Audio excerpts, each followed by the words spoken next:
The moon is toxic because every astronaut who walked on it came back sick, burning eyes, sore throats. Apollo 17 astronaut Harrison Schmitt called it lunar hay fever, and it affected every single moonwalker. The cause was something NASA underestimated completely: lunar dust. Not soft grey powder, but microscopic shards sharp enough to cut through seals, cling to spacecraft, and possibly damage human lungs. And scientists now fear this dust could become one of the biggest obstacles to living on the moon. When the Apollo astronauts came back inside the lunar module after their moonwalks, a substantial amount of dust was introduced into the cabin. It clung to the cloth outer layer of their spacesuits, aided by that static charge. Despite attempts to remove it using brushes and vacuum systems in later Apollo missions, the dust got everywhere. The astronauts reported red, watery eyes with decreased vision, throat irritation, coughing. One flight surgeon who came in contact with lunar dust after the capsule returned to Earth reported what may have been an allergic hypersensitivity reaction, and it got worse with each successive exposure. In all cases, the symptoms were temporary. They improved within 24 hours. The exposures were never severe enough to cause a mission to fail, but the astronauts did report that their performance was impacted. And here is the part that makes this story more complicated. Nobody actually measured the concentration of dust inside the spacecraft after those moonwalks. We have astronaut testimony, we have medical observations, but we have no hard numbers on exactly how much dust they were breathing. Human exposure to lunar dust began in 1969 with the first extravehicular activities performed by the crew of Apollo 11 and continued through 5 additional Apollo missions over the next 3 years. Over a dozen moonwalks were performed. A large quantity of lunar regolith was returned to Earth for study, both by these Apollo missions and by the Soviet lunar probes. Following each moonwalk, a substantial amount of dust was introduced into the lunar module. No comprehensive assessment of lunar dust toxicity was performed in the decades that followed. But follow-up pulmonary function testing of the Apollo astronauts demonstrated no long-term adverse effects to the respiratory system. That is reassuring for short exposures. The question is, what happens when those exposures are no longer short? What we do know is that the low gravity of the moon, 1/6 of what we have on Earth, allows those tiny particles to stay suspended for much longer and penetrate more deeply into the lung. Kim Prisk, a pulmonary physiologist, explains it like this. Particles 50 times smaller than a human hair can hang around for months inside your lungs. The longer the particle stays, the greater the chance for toxic effects. Investigations conducted in parabolic flight using aerosolized particles have suggested something troubling. While reduced gravity actually reduces the total quantity of dust deposited in the lung, the site at which the remaining deposition occurs is more distal, deeper inside the airways. This raises the possibility of greatly increased residence times if the dust deposits beyond the reach of the mucociliary clearance system, the body's primary mechanism for sweeping particles out of the lungs. Research shows that lunar soil simulants can destroy lung and brain cells after long-term exposure. The potential damage from inhaling real lunar dust over weeks or months is still unknown.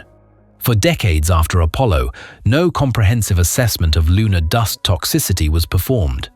The astronauts who walked on the moon went through follow-up pulmonary function testing, and the results showed no long-term adverse effects.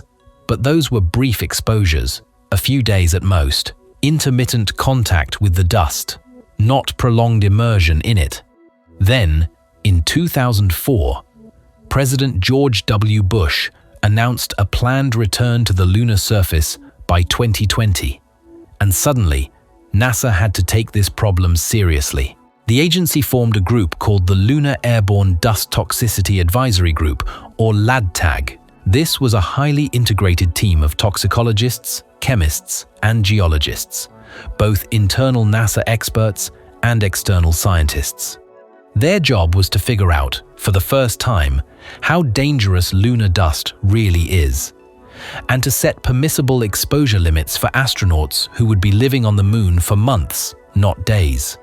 The work took over a decade, and in 2014, LADTAG released its final report. Their key finding was a recommended permissible exposure limit of 0.3 milligrams per cubic meter for a 6-month lunar mission, assuming 8 hours of dust exposure 5 days per week. This number was based on experimental evidence, examining both the inhalation and eye irritation effects of pulverized lunar regolith. And it sat toward the lower end of their estimated safe range, which ran from 0.2 to 0.7 milligrams per cubic meter, depending on the methodology used. To put that in perspective, that limit is close to the permissible exposure limit for crystalline quartz here on Earth. Quartz dust is the substance responsible for silicosis, an occupational lung disease that results when tiny particles lodge in the alveoli of the lungs and trigger an inflammatory cascade leading to fibrosis. Silicosis progresses even after exposure stops. There is no cure. Lung transplantation is the only definitive treatment. NASA accepted this preliminary limit and adopted it as a design standard for upcoming lunar missions. But the committee noted something important. While the limit was based on 5 days per week exposure, current spacecraft designs would likely result in exposure every day because there is no practical mechanism for avoiding the dust entirely. So what actually happens when you breathe in lunar dust? The process is similar to what happens with any type of fine particulate matter, but with several features that make lunar dust uniquely concerning. When particles enter the lungs, they are first coated by proteins in the fluid lining the alveolar surface. The body then attempts to clear them through 2 mechanisms. The first is the mucociliary escalator, a system of tiny hairs that moves particles up and out of the airways. That process takes hours to days. The second is phagocytosis, where immune cells called macrophages engulf the particles. That process takes months to years. Here is where things go wrong. If the particles are not cleared, the macrophages that consume them die and release inflammatory signals. New macrophages arrive, consume the same particles, and the cycle repeats. This leads to chronic inflammation. And the interaction of cellular reactive oxygen species with free radicals is thought to be one of the most concerning mechanisms of direct toxicity. Reactive oxygen species are oxygen-containing, chemically reactive molecules. They include superoxide, hydrogen peroxide, and hydroxyl radicals.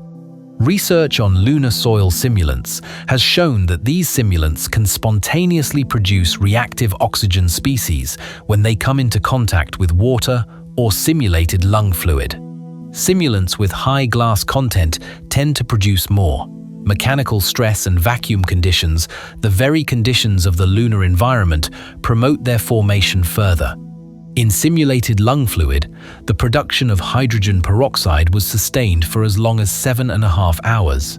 The implication is that in the human lung, the production of these damaging molecules is likely sustained for hours after each inhalation event, which could lead to chronic inflammation and elevate the risk for lung disease. The particles can also directly damage the cells lining the alveoli, allowing nanoscopic fragments to enter the bloodstream and reach other organs, including the central nervous system and the heart. Lunar dust has silicate in it, a material commonly found on planetary bodies with volcanic activity.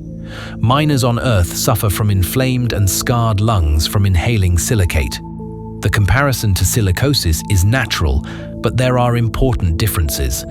The chemical composition of lunar dust is not identical to crystalline quartz, and the LADTAG studies found that lunar dust appears to be less toxic than quartz at similar concentrations. But less toxic does not mean safe.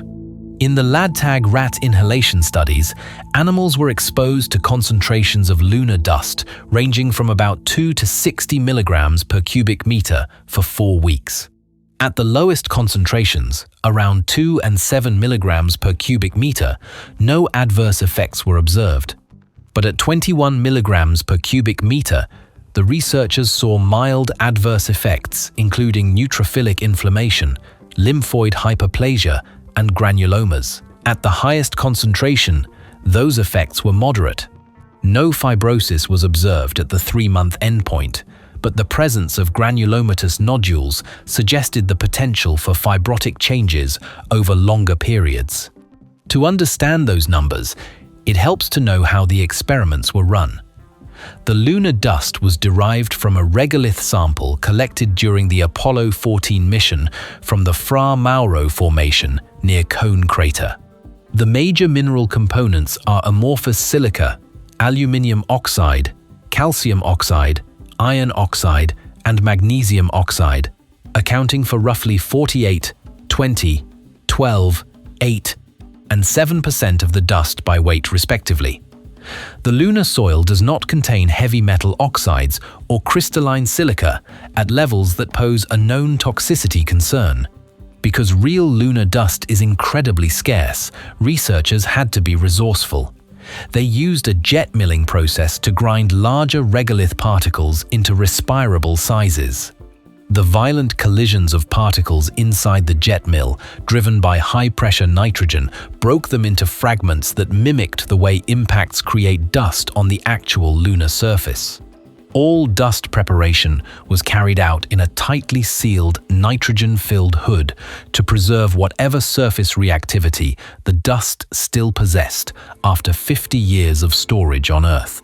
3 independent studies then converged on similar conclusions.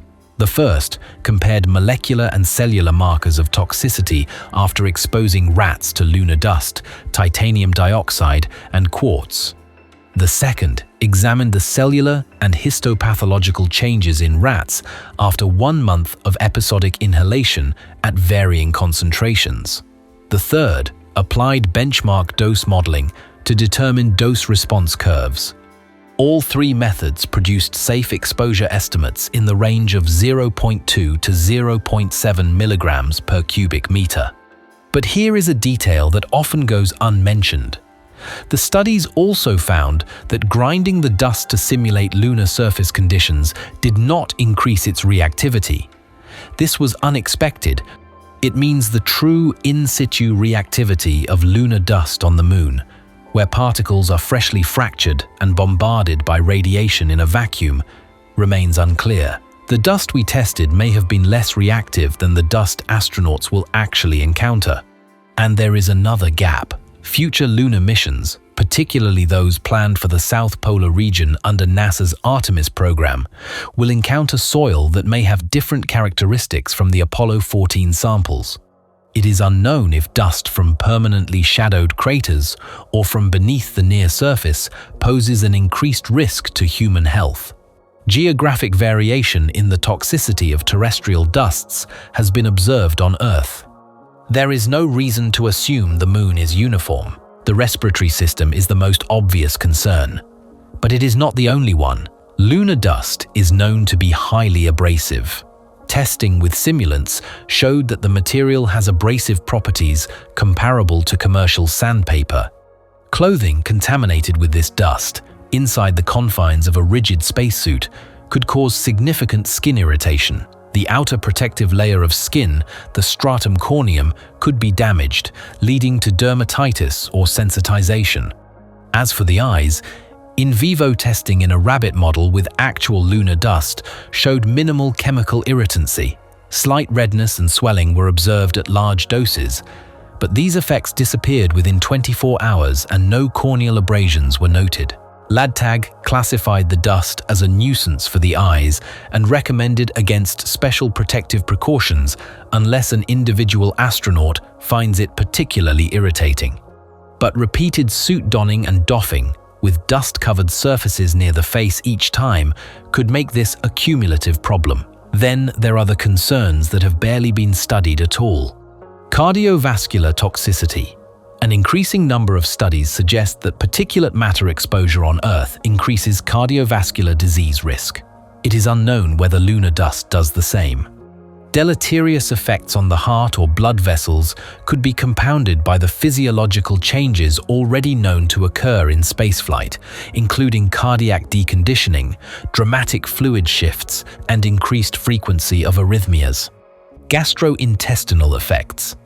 The iron content of lunar dust raises concerns about iron toxicity with prolonged exposure.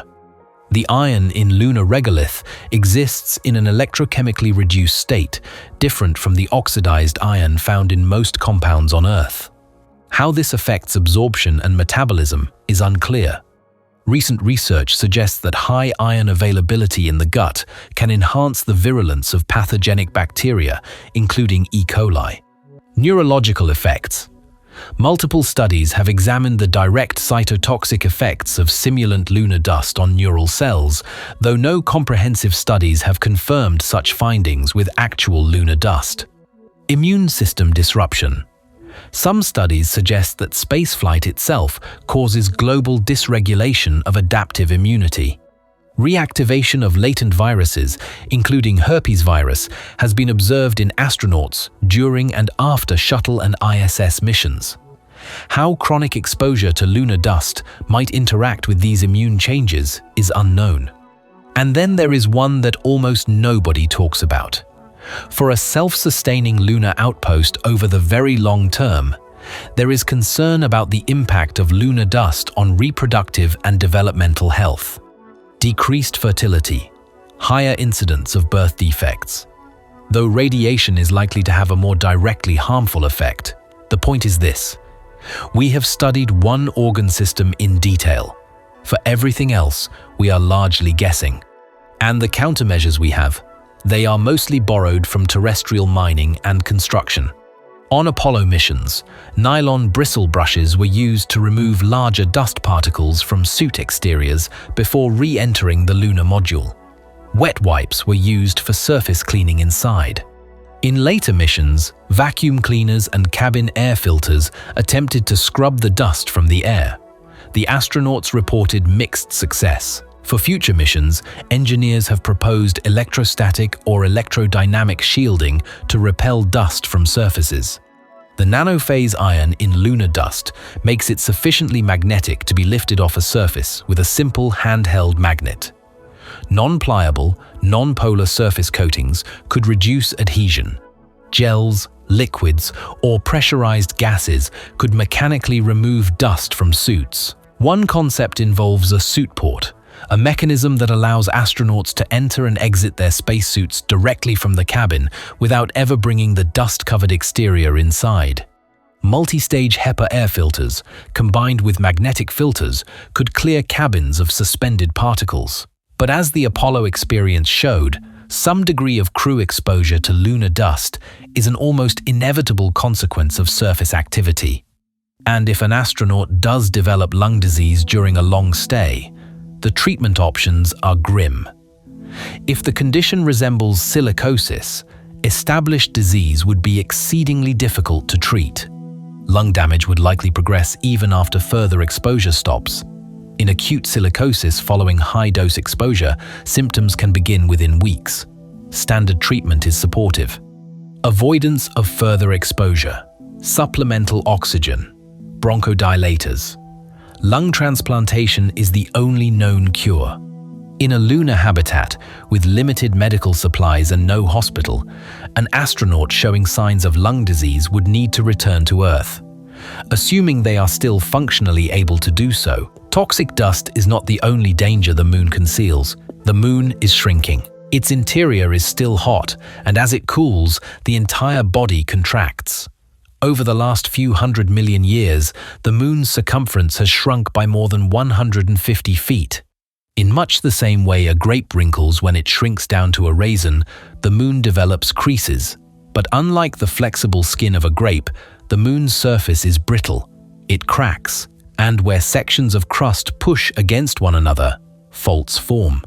NASA's Lunar Reconnaissance Orbiter has detected thousands of these relatively small, young thrust faults widely distributed across the lunar crust. They appear as cliff-like landforms that resemble small stair steps on the surface. They form where contractional forces break the crust and push one side up and over the other. The contraction is caused by the cooling of the Moon's still hot interior and tidal forces exerted by Earth. The formation of these faults is accompanied by seismic activity, shallow moonquakes. Between 1969 and 1977, the Apollo Passive Seismic Network, a series of seismometers deployed by the Apollo astronauts, recorded thousands of vibrations. The strongest recorded shallow moonquake had an epicenter in the South Polar region, the very region NASA has identified as its primary target for the Artemis missions. Now, a magnitude 5 moonquake is much weaker than a powerful earthquake. It poses little risk to astronauts during a mission lasting just a few days. But here is the critical difference. Unlike an earthquake that lasts for tens of seconds to minutes, a moonquake can last for hours. That is enough time to damage structures, destabilize launch vehicles on the surface, or interrupt operations. A study published in the Planetary Science Journal in January 2024 by Tom Waters of the Smithsonian Institution presented evidence that moonquakes and faults are found near and within some of the candidate landing regions for Artemis 3. One young thrust fault scarp, located within the de Gerlache Rim 2 candidate landing region, could have been associated with a moonquake of the recorded magnitude, roughly equivalent to a Richter magnitude 5. The team modeled the stability of surface slopes in the lunar South Polar region. They found that some areas are susceptible to regolith landslides from even light seismic shaking, including areas in permanently shadowed regions.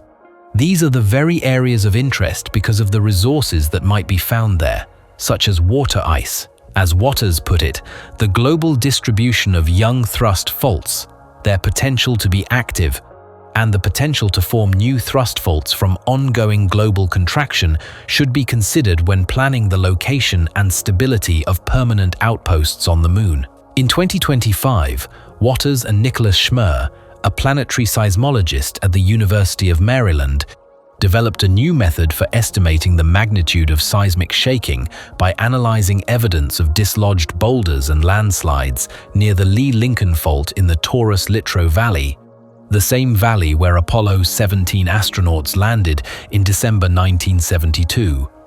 The astronauts had explored the area around this fault. Boulders at the bases of 2 mountains in the valley had left visible tracks, suggesting they rolled downhill after being shaken loose during a moonquake. Using the size of each boulder and the cosmic radiation exposure history of the samples the Apollo 17 astronauts brought back, the researchers estimated that a magnitude 3 moonquake occurs along the Lee-Lincoln Fault roughly every 5.6 million years. That sounds rare. But the Moon has thousands of similar faults, and they have been accumulating quakes for hundreds of millions of years.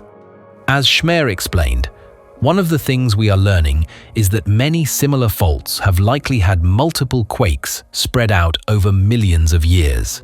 This means they are potentially still active today and may keep generating more moonquakes in the future.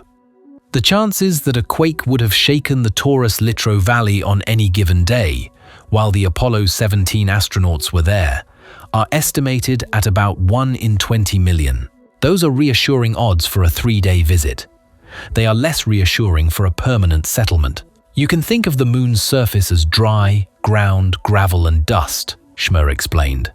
Over billions of years, the surface has been hit by asteroids and comets, with the resulting angular fragments constantly getting ejected from the impacts. The reworked surface material ranges from micron-sized to boulder-sized, but it is all very loosely consolidated. Loose sediments make it very possible for shaking and landslides to occur. Above the dust, above the quakes, there is another danger, one you cannot see, hear, or feel, but it is always there. The Moon has no magnetic field to speak of, no atmosphere to absorb incoming radiation. Its surface is directly exposed to the solar wind, cosmic rays, and solar ultraviolet light. Galactic cosmic rays are extremely energetic particles from outside the solar system. They are capable of smashing atomic nuclei in the lunar regolith, producing showers of secondary protons, neutrons, and other subatomic particles. Some of these secondary particles escape upward from the soil and become what scientists call albedo particles. The Moon is essentially radioactive, not in the way most people imagine, but in the sense that the surface itself is constantly emitting secondary radiation back up at you. The Cosmic Ray Telescope for the Effects of Radiation, or CRATA, aboard NASA's Lunar Reconnaissance Orbiter, has been measuring this environment. The data shows that near the Moon, galactic cosmic rays account for roughly 91% of the total absorbed radiation dose. The remaining contribution comes from secondary particles emitted by the lunar surface itself, including albedo protons, electrons, positrons, gamma rays, and neutrons. The Lunar Lander, Neutron, and Dosimetry experiment aboard China's Chang'e 4 lander, which landed on the far side of the Moon in January 2019, measured an average total absorbed dose rate on the lunar surface of about 13 microgray per hour during solar minimum. That is roughly 15% higher than what is measured on the surface of Mars, and about 2 times higher than what is measured inside the International Space Station. What is particularly striking is the contribution of albedo protons. These are energetic enough to penetrate a spacesuit, and they have sufficiently low energy to stop inside the body of an astronaut, depositing all their energy into human tissue. Measurements confirmed that around the energy range of 70 megaelectronvolts, roughly 39% of all protons near the lunar surface are secondary albedo particles emitted from the regolith. You are not just standing on the Moon. The Moon is radiating you from below. And the breakdown of that radiation matters. Near the Moon, galactic cosmic ray protons account for about 43% of the total absorbed dose. Alpha particles contribute roughly 19%. Heavy ions, about 30%. The remaining 8.5% comes from secondary lunar species. Among those secondaries, albedo protons account for about 3%. Electrons contribute another 2%.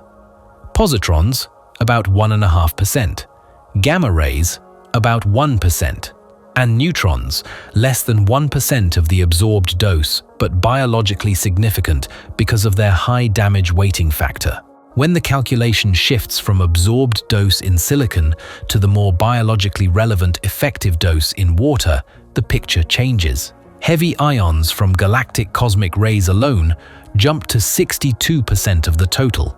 And albedo neutrons, despite their small contribution to absorbed dose, become more prominent, exceeding 3% of the effective dose. In recognition of the biological importance of the neutron dose, not just in lunar orbit but even more so on the lunar surface, NASA has been developing new instruments specifically designed to measure neutron radiation in the exploration environment. The radiation hazard on the Moon is not a single threat. It is a layered combination of primary cosmic particles from deep space and secondary particles that the Moon itself generates in response. Galactic cosmic ray bombardment can also generate deep dielectric charging down to a depth of about 1 meter in the regolith. Since the regolith has very low electrical conductivity, electrostatic discharges can take place through the soil itself. On the lunar night side and in shadowed polar crater regions where surface potentials can reach -200 volts, a rover moving at higher speeds could charge to -1000 volts, with dissipation times stretching out enormously. These large potentials and long dissipation times pose a genuine hazard to astronauts and equipment during lunar missions. The Moon is not merely dusty and shaky. It is electrically active in ways that are still being characterized. Even getting to the Moon and staying in orbit around it presents its own unique set of hazards. Most low lunar orbits are unstable. The Moon has a lumpy gravitational field. Large concentrations of mass, called mascons, sit near the surface. As a satellite passes 50 or 60 miles overhead, these mascons pull it forward, back, left, right, or down. The exact direction depends on the trajectory. Without periodic correction burns from onboard rockets, most spacecraft released into low lunar orbits below about 100 kilometers will eventually crash into the Moon. Only 4 frozen orbits have been identified where a spacecraft can stay in a low lunar orbit indefinitely. They occur at inclinations of 27 degrees, 50 degrees, 76 degrees, and 86 degrees. The relatively long-lived Apollo 15 subsatellite had an inclination of 28 degrees, close to one of these frozen orbits. The less fortunate Apollo 16 subsatellite had an orbital inclination of only 11 degrees. It did not last. For the planned Artemis missions, NASA selected a different approach. Rather than fighting the Moon's gravitational irregularities in a low orbit, the Lunar Gateway Space Station is designed to use a near rectilinear halo orbit, or NRHO. This orbit hangs almost like a necklace from the Moon. It is balanced between the gravitational pulls of the Earth and Moon, bringing the station within about 3,000 kilometers of the lunar North Pole at closest approach and as far away as 70,000 kilometers over the South Pole. One orbit takes about 7 days. The NRHO was specifically chosen because it provides relatively low transfer costs from Earth, nearly continuous line-of-sight communication with Earth, fuel-efficient station keeping, and reasonable access to the lunar South Pole for surface missions. But it is slightly unstable, requiring regular small correction burns. It is easier to enter and exit than a low orbit, which is useful for arriving from Earth and departing toward the surface. But it also means that if corrections are not maintained, the spacecraft will drift out of the orbit. The Capstone mission, launched in 2022, became the first spacecraft to operate in an NRHO around the Moon, testing and verifying the orbital stability planned for the Gateway. And then there is the mystery. During the Apollo era, astronauts in orbit reported seeing a glow on the lunar horizon just before sunrise. A faint, strange light, right at the boundary between shadow and sunlight. One explanation was that lunar dust, electrically charged by the sun's ultraviolet light, was levitating above the surface. Earlier observations from the Surveyor landers in the late 1960s had detected what appeared to be a horizon glow just above the ground. It was proposed that this was sunlight scattered by a cloud of tiny dust particles floating electrostatically just above the surface near the terminator, the line between day and night. The Apollo 17 astronauts sketched observations from orbit. The Lunar Ejector and Meteorites experiment, deployed by those same astronauts, detected evidence of slow-moving, highly charged dust particles. But when NASA's LADEE spacecraft, launched in 2014, went specifically to look for this phenomenon, it found something unexpected. The Moon is surrounded by a permanent but extremely thin dust cloud, created by the constant bombardment of interplanetary dust particles striking the surface at 34 kilometers per second. A single interplanetary dust particle can kick up thousands of surface particles. The total estimated mass of this lunar dust cloud is just 120 kilograms. However, LADEE did not find evidence for the horizon glow. The density of submicron particles was measured at less than 100 particles per cubic meter, too low to produce a visible glow. The issue of whether electrostatic lofting of submicron dust particles generates a horizon glow on the Moon remains unresolved. More recently, researchers using data from the LADEE mission found 5 dust enhancement events near twilight craters, shadowed craters sitting right at the terminator line. The dust densities near these craters were comparable to those inferred from the Apollo observations. The dust densities were larger on the downstream side of the craters and favored higher solar wind temperatures, consistent with electrostatic dust lofting from negatively charged crater floors. The physics behind this are fascinating. When sunlight hits one side of a crater wall while the other side remains in shadow, a dramatic electrical gradient forms. The shadowed floor of the crater receives extra electrons from the solar wind and becomes strongly negatively charged. Surface potentials can drop to negative 300 volts or even negative 500 volts at steep slopes.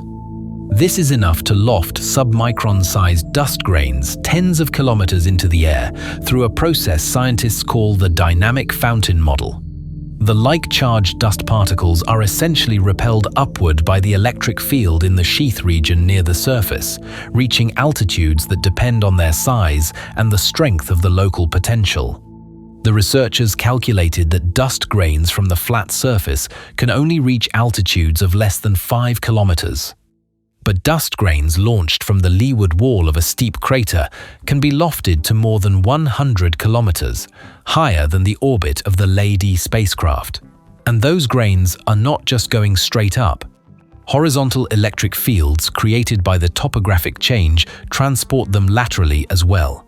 A dust grain launched from the leeward wall of the Copernicus crater, which is about 93 kilometers across, can fly all the way across the crater and be detected on the other side. The researchers also went back to the Apollo observations. They found that the horizon glow seen during the Apollo 15 sunset measurement occurred near the Lambert crater, which lies in the Mare Imbrium basin and has a sharp rim edge and a terraced inner wall. The Apollo 16 sunrise measurement, which did not show a horizon glow, occurred near the Mills crater, a more degraded crater with a worn rim edge and a flat interior floor. A steeper crater wall creates a stronger negative potential. That may be why the glow was observed in one mission, but not the other. For the Apollo 17 streamer observation, the astronauts were flying directly over the Tsiolkovsky crater, a massive feature about 180 kilometers across with steep inner walls. The Moon happened to be in Earth's magnetosheath during that observation, where the ambient plasma has a higher temperature. The calculation showed that surface potentials could reach negative 700 volts at the leeward wall, strong enough to loft dust grains more than 200 kilometers high. The finding suggests that what the Apollo astronauts observed may not have been a global phenomenon at all. It may have been a local electrified dust fountain, erupting near specific craters where shadows and sunlight meet. The dust cloud is not everywhere. It is concentrated at the places where the electrostatics are most extreme, and those places, shadowed polar craters, are exactly where NASA wants to send astronauts next. So here is where we stand. We know the Moon's dust is sharp, abrasive, electrostatically charged, and potentially toxic. We know it caused symptoms in every single person who ever walked on the surface. We know that research shows it can damage lung and brain cells.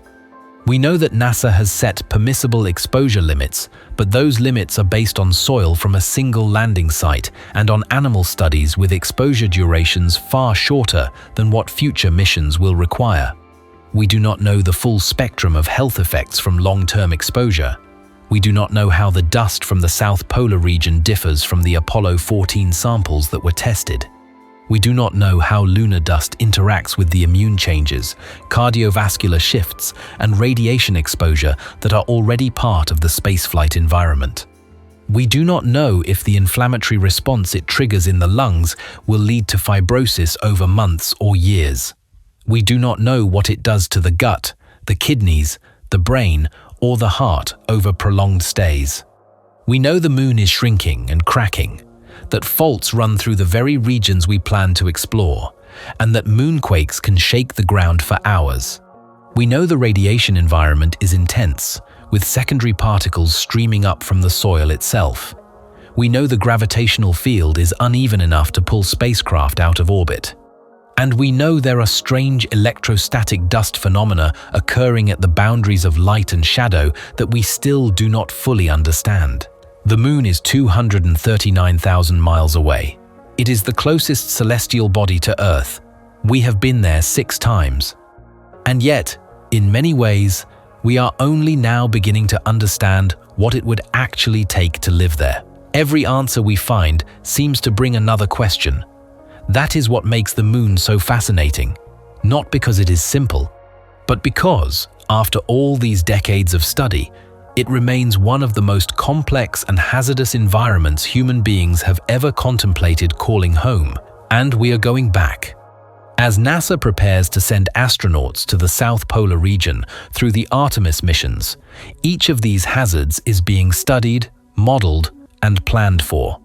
Technologies for reducing contamination of living modules with dust, such as electrostatically repulsive surfaces or suit ports, combined with dust removal techniques like vacuum devices with HEPA and magnetic filters, are being developed to maintain dust concentrations below the permissible exposure limit. Intra-habitat dust concentration monitoring will be critical. Pulmonary and cardiovascular monitoring will be necessary. Point-of-care spirometry, sputum analysis, and even exhaled nitric oxide measurements may play roles in detecting the onset of any lung disease. But the honest truth is that we are preparing for a place we do not fully understand. Despite the proximity of the Moon, despite multiple crewed missions to its surface, we understand only the basics of the possible health effects of exposure to its most common material. The Moon is 239,000 miles away. It takes 3 days to get there. And in that short distance lies one of the most dangerous environments human beings have ever contemplated making into a home. For now, all we can do is watch, measure, study the dust, map the faults, count the particles streaming up from the soil, and try to understand what this strange, beautiful, ancient world will do to us when we try to stay. What we know so far is built on decades of careful research and observation. Here is what the data suggests. Some researchers believe lunar dust may represent a manageable engineering challenge. Others argue the interpretation of existing toxicology data leaves too many gaps to be confident. What if the dust from the South Pole is more reactive than what we have tested? What if long-duration exposure triggers cascading effects we have not modeled? The evidence has been presented, the mystery has been highlighted, and interpretation remains open, exactly as it should.